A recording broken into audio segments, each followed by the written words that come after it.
Yes, we're bringing the energy right here tonight.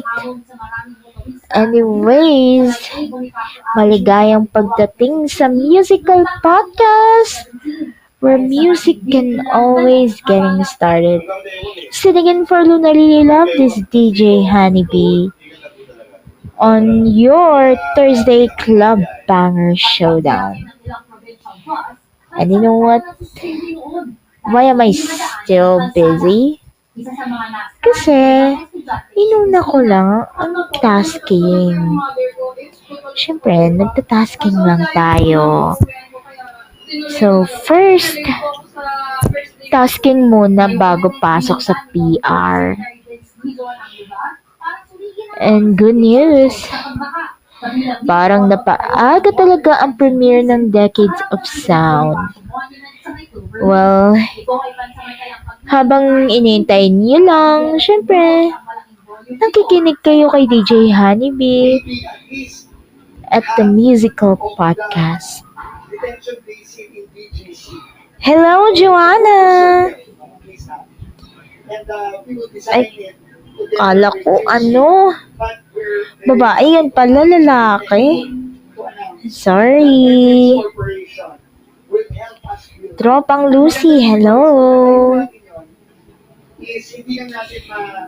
So, yes, habang nagsha-shoutout naman tayo, alam mo ba yung pinag-usapan ni Luna Lily Love dun sa issue ng mga palaka? Siyempre, issue daw ng mga palaka.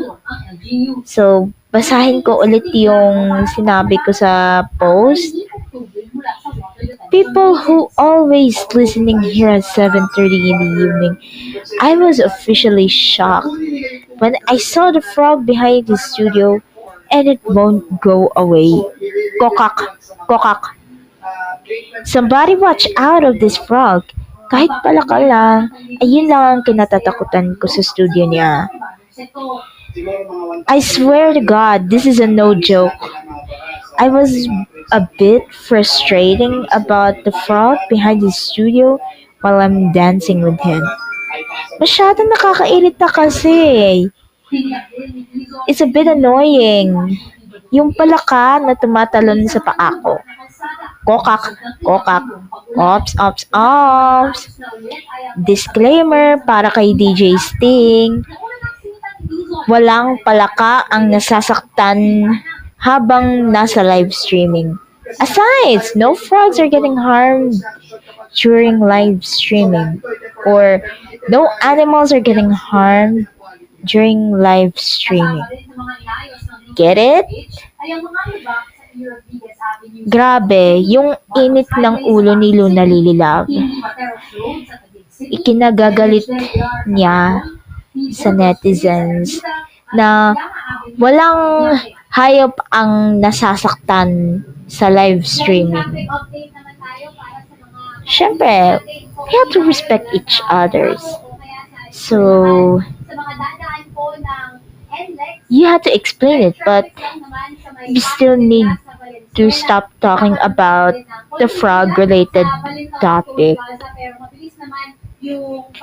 Well, syempre, this was the second show that I ever come up with him.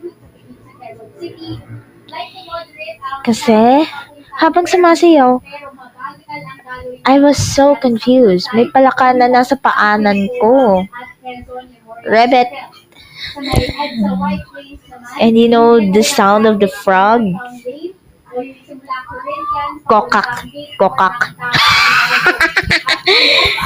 Kumakokak nga ni. Siyempre, nakakatakot talaga yung palaka eh. And you know, kasi tatkot talaga ako dito sa palaka. You know it. I'm brave, but definitely I'm scared of frogs. Like, seriously. Shall we stop talking about the frog-related topic? Alam ko kinatatawa ko dito eh. But yes. Alam mo yung ginawa namin? Nag-videoke kami. In public. Siyempre, mini concert lang. Bago podcast. Kasi, ayoko talagang malate sa show. So, wag na natin itong patagalin pa. But yeah, I had to sing a few more songs before the show is about to start.